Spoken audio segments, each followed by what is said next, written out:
నమస్కారం ఘంటారావానికి స్వాగతం. ముందుగా ప్రధానాంశాలు. అమెరికాలో హైదరాబాద్ యువకుడిపై దుండగుల కాల్పులు.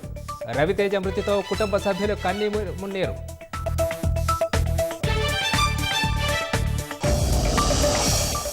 సంగారెడ్డి జిల్లా సంగుపేట వద్ద బ్రిడ్జిపై నుంచి లారీ బోల్తా.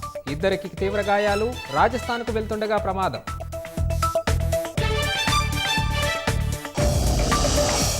జిల్లా సారథుల ఎంపికపై దృష్టి సారించిన బీజేపీ.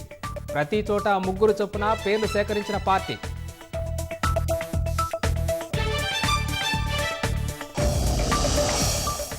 గోషామహల్ స్టేడియంలో హైదరాబాద్ పోలీసు వార్షిక క్రీడోత్సవాలు.